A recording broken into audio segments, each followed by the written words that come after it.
For decades, millions relied on paper Social Security checks, but those are officially being retired.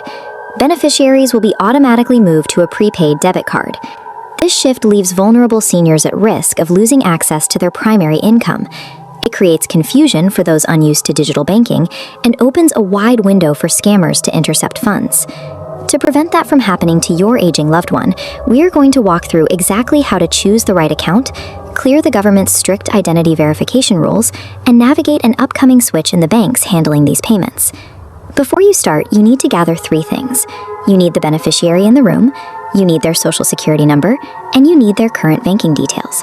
You also need to understand your legal standing. A standard power of attorney is generally not recognized by the Social Security Administration for managing benefits.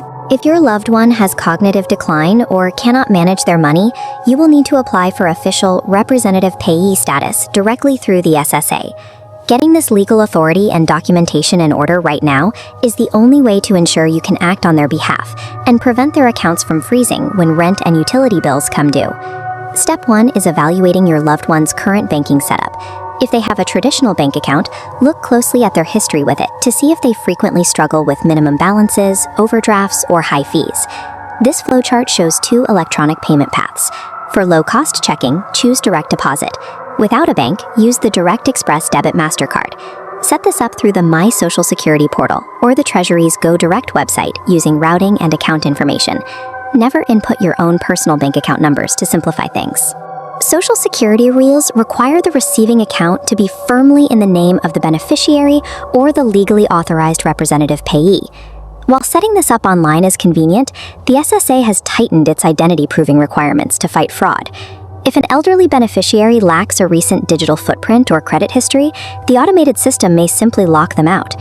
If that happens, the fallback is an in-person visit to a local Social Security office to prove their identity and process the payment changes. Navigating these steps accurately is vital. Routing the money to an improperly named account or failing the rigorous identity verification will immediately trigger internal fraud alerts that completely halt the beneficiary's income.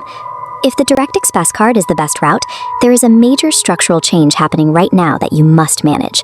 The Treasury is switching the issuing bank for these cards from Comerica to Fifth Third Bank. This side-by-side graphic shows what to expect based on when you enroll. Existing Direct Express users must keep and use their current Comerica card. The government will mail them a replacement Fifth Third card later this year or early next year. However, anyone signing up for the program today will bypass that waiting period entirely and receive the new Fifth Third Bank card immediately. Because millions of physical cards are being mailed out during this transition, you need to log on to ssa.gov and verify that your loved one's mailing address is completely up to date. Taking time to manage this specific bank switch prevents the disaster of an elderly beneficiary accidentally throwing away an unfamiliar envelope or losing access to their money while the new card sits in the mail transit window. Anytime the government rolls out a massive payment transition, it creates massive openings for invisible, fast-moving scammers who want to exploit the confusion. The primary way they attack is through urgent, unsolicited phone calls or text messages, falsely claiming that a beneficiary's Social Security payments will stop immediately unless they comply. The definitive rule of engagement here is simple. The Social Security Administration and Direct Express will never initiate contact with you or your loved one to ask for sensitive account setup information. Look at this checklist. During this digital transition, you must never share a Social Security number, bank account number, debit card number, a PIN, or any passwords over the phone or via text. By establishing these strict communication boundaries with your loved one, you secure the new digital pipeline and block scammers from using social engineering to steal their income. Step 3 is helping your loved one adjust to the new reality. Build them a physical or digital payment calendar. This replaces the old tactile routine of walking to the mailbox to look for a paper check. On this calendar, clearly link the exact electronic deposit date to their critical recurring living expenses, like rent and utility bills, so they know precisely when the money is available.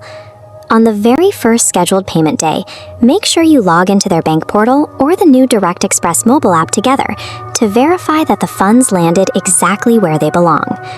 By completing these steps, you have eliminated the risk of their check being stolen from a mailbox, bypassed postal delays, and secured their income stream from modern digital threats.